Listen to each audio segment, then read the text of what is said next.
नमस्कार लाडक्या बहिणींनो, लाडक्या बहिणींसाठी आनंदाची आणि तितकीच महत्त्वाची अपडेट घेऊन आलो आहे। लाडक्या बहिणींना नोव्हेंबर महिन्याचा 17वा हप्ता कधी मिळणार याची प्रतीक्षा लागून राहिली आहे। अशातच स्थानिक स्वराज्य संस्थांच्या निवडणुका या तोंडावर येऊन ठेपलेल्या आहेत। मग प्रश्न असा पडतो की हा नोव्हेंबर महिन्याचा जो हप्ता आहे तो मला आता मिळणार की निवडणुका झाल्यानंतर मिळणार? आणि सर्व निवडणुका आहेत ह्या तर जानेवारी महिन्याच्या एंडिंगला म्हणजे शेवटला संपणार आहेत। मग आम्हाला नोव्हेंबर आणि डिसेंबर या दोन्ही महिन्याचे 3000 रुपये एकत्र मिळणार का? या संबंधितच ही महत्त्वाची व्हिडिओ आहे। व्हिडिओ महत्त्वपूर्ण होणार आहे, त्यासाठी व्हिडिओ शेवटपर्यंत नक्की पहा। आणि तुम्ही जर आपल्या चॅनलवरती पहिल्यांदा आला असाल तर कृपया करा चॅनलला सबस्क्राइब करा, त्याच्यामुळे अशाच प्रकारच्या माहितीचे नवनवीन व्हिडिओ आपल्यापर्यंत वेळेत पोहोचायला मदत होईल।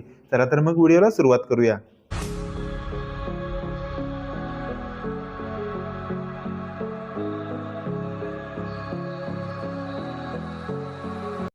लाडक्या बहिणींनो, तुम्हाला माहिती आहेच की सर्व पात्र लाभार्थी महिलांना आपली ई-केवायसी करणे शासनाकडून अनिवार्य करण्यात आलेले आहे। आणि ज्या लाडक्या बहिणींनी अजून सुद्धा ई-केवायसी केलेली नाही त्यांनी लवकरात लवकर ई-केवायसी करून घ्या। त्याचबरोबर ज्या महिलांना वडील नाहीत किंवा पतीही नाहीत त्या महिलांनी ई-केवायसी कशी करायची यासंबंधी शासनाकडून अधिकृत ऑप्शन दिलेले आहे। त्याप्रकारे सर्व लाडक्या बहिणींनी आपली ई-केवायसी 31 डिसेंबर 2025 पर्यंत त्याच्या अगोदर लवकरात लवकर करून घ्या। आता येऊया आपल्या मेन मुद्द्याकडे की नोव्हेंबर महिन्याचा हप्ता अजूनपर्यंत आलेला नाही आणि त्या संबंधीचा जी-आर सुद्धा अजून आलेला नाही। मग आम्हाला नोव्हेंबर महिन्याचा हप्ता कधी मिळणार?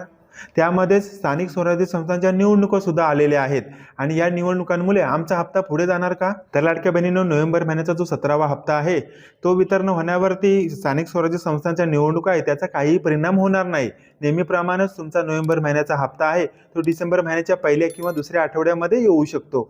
या संबंधीचा अधिकृत कोणताही जी-आर अजूनपर्यंत आलेला नाही, परंतु नोव्हेंबर महिन्याच्या शेवटच्या आठवड्यामध्ये म्हणजे आता हा शेवटचा आठवडा चालू आहे, या शेवटच्या आठवड्याच्या शेवटच्या काही दिवसांमध्ये किंवा डिसेंबर महिन्याच्या पहिल्या आठवड्यामध्ये या संबंधीचा जी-आर येऊ शकतो। आणि अगदी डिसेंबरच्या 8, 9, 10 तारखेपर्यंत सर्व पात्र लाभार्थी महिलांना हा हप्ता मिळू शकतो। कारण मागच्या 2-3 दिवसांमध्ये जी संजय गांधी निराधार अनुदान योजना आहे किंवा श्रावणबाल योजना आहे या योजनेचे पैसे हे सर्व पात्र लाभार्थ्यांना मिळायला सुरुवात झालेली आहे। म्हणजे ज्या योजना सध्या चालू आहेत त्या योजनांचा जो लाभ वितरण होत आहे त्याला स्थानिक स्वराज्य संस्था किंवा इतर कोणत्याही निवडणुकींचा त्याच्यावरती परिणाम होत नाही।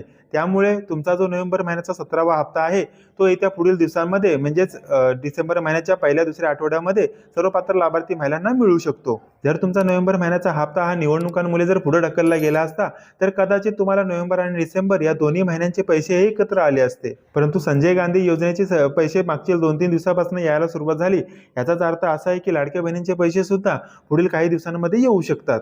बाकी ही महत्त्वाची अपडेट तुम्हाला कशी वाटली आणि या संबंधीच्या तुमच्या प्रतिक्रिया काय आहेत या आम्हाला कमेंटमध्ये नक्की सांगा। त्याचबरोबर अशाच प्रकारच्या नवनवीन माहितीच्या अपडेट मिळवण्यासाठी आताच आपल्या माहिती हक्काची या YouTube चॅनलला सबस्क्राइब करा, त्याच्यामुळे ह्याच्यापुढे येणारे नवनवीन व्हिडिओ आपल्यापर्यंत वेळेत पोहोचायला मदत होईल। भेटूया अशाच प्रकारच्या नवीन अपडेट घेऊन नवीन एका व्हिडिओमध्ये, तोपर्यंत जय हिंद, जय महाराष्ट्र।